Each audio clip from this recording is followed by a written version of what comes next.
At this point, we all know what happens. There was an upkick. It landed. It's an illegal blow. Rodolfo Bellato supposedly, allegedly was knocked out, but most people think that it was a massive act. But the question that people aren't discussing and aren't talking about is whether or not Rodolfo Bellato, with this move, has destroyed Paul Craig's career and any chance of getting an extension on his contract in the UFC. What's up, everybody? Welcome back to another video from the 10-7 MMA channel. We're going to dive into this topic today, specifically after On Paper with Anthony Smith podcast released an interview with Paul Craig yesterday, on my birthday, actually, which was a great episode. By the way, for all you guys who hate on Anthony Smith, and I know there's a lot of you guys out there because you guys commented like crazy on a video we had discussing the beef between Michael Bisping and Anthony Smith, which got like over 40,000 views. So many people out there are haters of Anthony Smith, and I don't understand why. Listen to this episode of his On Paper with Anthony Smith in its entirety, and I think you will change your mind. You will realize that you are crapping on one of the best minds in the sport and a tremendous interviewer, which we'll see in this lengthy clip that I pulled up here, going through the entire ordeal. And by the way, Anthony Smith is the best person to talk to about this because guess what? He actually got legitimately fouled by John Jones, could have said he couldn't continue, and could have won the belt, could have been the only person to legitimately beat John Jones. I mean, it would have been via disqualification as well, but still, it would have been legitimate. I guess the other one technically is legitimate because under the rule set at the time. But you know what I'm saying. He could have been the champ. He could have defeated John Jones, but he opted not to. So this is a guy on the other end of the spectrum with the maximum amount of honor that he would have been totally in the right to have stopped, but he said he didn't want to because he didn't want to win that way. So I think that adds a lot of credibility to this interview and this entire discussion. But I digress. Let's get into the mix. We're going to start right off the bat with this lengthy clip. I'm going to be pausing along the way because there's a lot I want to say, and it's kind of a long clip. So here we go. Anthony Smith interviewing Paul Craig. Check this out. A little bit. I thought you did great. I thought the entries on your takedown looked better than I've seen them look in a long time. Now he's a big, huge fucking guy with big, powerful hips, so those are going to be hard at our weight class no matter what. But the entries look good. And then the guard pull on the last one I thought was fucking beautiful. And then the weird up kick happens, which didn't look like it was that hard. It's hard to tell when they're on one knee, but they're postured, so they could have been squatted down and it would have been the same head level, you know. And then he starts fucking the rolling around in the fake. And in the moment, did you feel like he was as hurt as he was pretending? So you notice there, Anthony Smith is pulling no punches. He's totally convinced that this was fake, that this was orchestrated, it was an act. I would not be so bold to say this on my own, as I'm not a fighter and I've never been in there, and I can only imagine. However, Justin feels extremely strongly that this was also fake. And we talked about it at length on the show on Monday, and he made a separate video as well. So that leads me to, and so many other people are chiming in, not just regular people, because like, what do us fans know? But a lot of fighters have chimed in and said that this is completely atypical in terms of the type of behavior and sort of what he showed in terms of him going out, protesting, and then being knocked out, and then grappling with the whole thing was super, super bizarre. So anyways, I'm inclined to really think that this was indeed an act. Anthony Smith feels the same way. Okay, now we're going to hear Paul Craig describe what was happening in the moment and what led up to this kick. Because it was an illegal blow. We have to accept that. We have to acknowledge that piece. But he's going to give us a little bit of context. I'm going to chime in as well. For a little bit. I thought you did great. I thought that rewound. Hold on. Where did we go? I think we're right here. Good. And Dominic Cruz goes, he's a wee bit unsure about it. Yeah. Because they're watching the replay as I'm watching it as well. You know, it's coming through the big TV. And then the referee then comes back over me and says, listen, he can't continue. But at this moment, you know, I'm turning around and I'm seeing him, his acting at this moment looked like, oh my God, this is either something really serious or this is a well-played moment. Because in my head at that point, it still wasn't a heavy headshot. Yeah.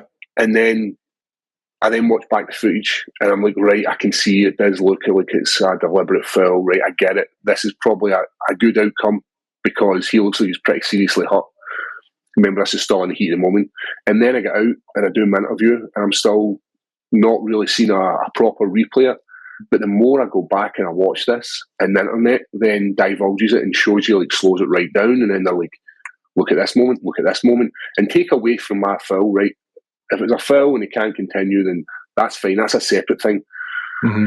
But to go out the way he went out and to watch that footage, and I said that in a previous interview, I don't want to think of fighters being weak and looking for a way out. We train so hard for this. And if we think about, you could have easily become the champion. Right. He's talking about Anthony Smith, which I mentioned earlier with the John Jones fight. He could have been. Now, another thing, I think I accidentally skipped over it, but another thing that he says here is it wasn't intentional. Now, I actually believe him. And you can see, I rewatched the fight. I don't want to play it here because I might get a ding from ESPN or the UFC.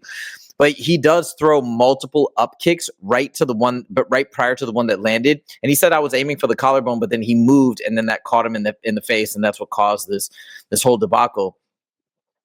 So I actually believe him that I don't think it was intentional. However, I'd like to get Justin's opinion, because I imagine throwing those types of up kicks, it's a risk, right? It's inherent risk that once the knee goes down as you're trying to throw those kicks and one lands in the face, it is going to be a potential foul. And like in this case, it led to a no contest or potentially a disqualification. So I think it's a risk when you play with that tactic, but I don't know. I need to ask Justin for more clarification. Maybe this is a super common thing. But anyways, to his credit, he did land several on the collarbone, and that's what he said he was aiming for. But the face moved or the head moved, and boom, he made contact. But anyways, we're going to let him finish his thoughts here, and then I'm going to chime in again. Mm-hmm. We are an illegal headshot, but it wasn't how you wanted to win that belt, was it? And for me, I believe all fighters are like that. We've all got honour. We all go into the octagon and we step on the mats with respect and honour. So I don't want to think about that, but the more I've watched it, the more I'm leaning towards that. So I talked about it on the post show, and they slowed it down and they zoomed in, and there's people. I mean, it kind of went kind of crazy online since I talked about it, but you can see as soon as the kick lands, you're right. Like you can tell you were aiming for the chest, and it just kind of slid up on the way in, and he's looking to the referee, almost seeing, like, did you see what he just did? Mm-hmm. And then realizes, oh, maybe I can. And that's the shitty part for me. It's the same way. I would like to believe that everyone has honor and would do things the right way. It's really hard for me on this one to go back. I did kind of bury him on the post show. Just as you can see, he looks to the referee, goes down, the weird jolt, like back to life. Then he's grappling the referee. It's kind of fucking silly and kind of embarrassing.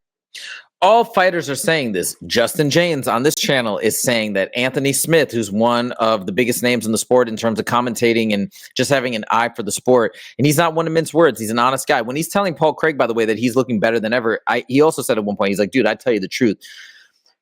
I think we can take Anthony Smith, Justin James, loads of other people chiming in to be good verification and validation that this was indeed likely a fake. Now, if we need any more confirmation, the most important person, I think, to chime in on this and to actually agree that this was absolutely an act is the one and only Aljo. As we all know, the history with Piotr Jan. He talks about it right here. Even Aljo is convinced that he thinks Bellato was acting. And listen to what he says about Bellato here.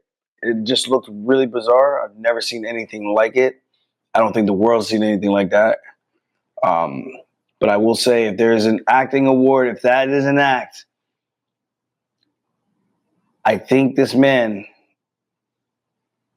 gets the award. So I'm going to have to give him the award that Piotr Jan gave me, because I wasn't even acting. It wasn't even acting. If I was acting, whatever. So there you go. Okay, but now we get to the crux of this video. And this is the part that I think people aren't talking about at all. His contract with the UFC. Well, I'll let him say it in his own words. Then we're going to talk about this. This is insane that this happened at this fight, which is so pivotal and important for Paul Craig. Check this out. We went back to the hotel, and then it was a case of, this was the last fight in my contract. So I've fought my 5 fights for that last contract. And it's in the balance of, like, do the UFC sign me? I'm coming off a few losses. As a middleweight, I moved back to light heavyweight to kind of get re-energize my. This was his last fight. This was his last chance to get a new contract. And then this happened, and it ends in a no contest. Now, why is this especially bad?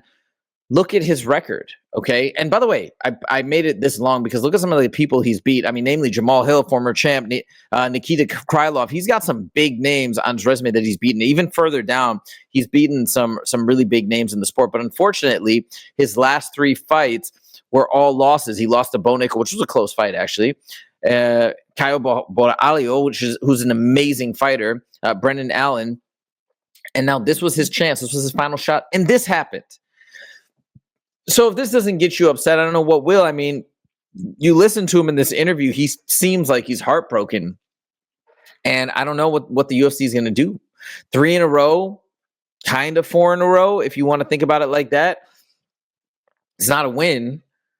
Historically, they would probably cut somebody in this situation. But the only thing that I think is going to save him is that fans are so upset, fighters are so upset with what Bellato did to him, that I think there could be a great market. Because I would love to see I really want to see Paul Craig fight again, more so than ever before.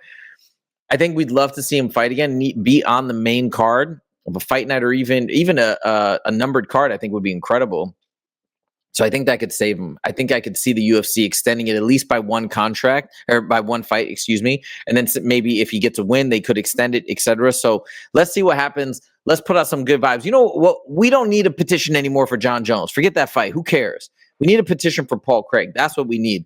Let's get Paul Craig at least one more fight. Let's get the fans behind him. I think it makes sense. I'd love to see him. He's had some great wins, great submission artist. And not to mention, Anthony Smith said he's getting better. He's improving. He's still working on his game. He said that in another part of the interview too, that he's still improving.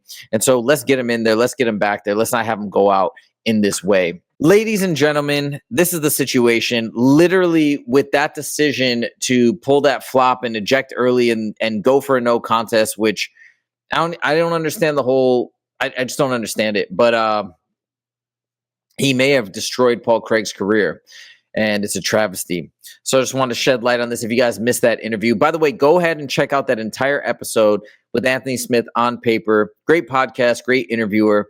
Great all-around analyst. Let me know what you guys think in the comments. You guys also agree that you'd love to see Paul Craig fight one more time. I think you do. Thank you guys so much for joining, and we'll see you in the next video. Take it easy.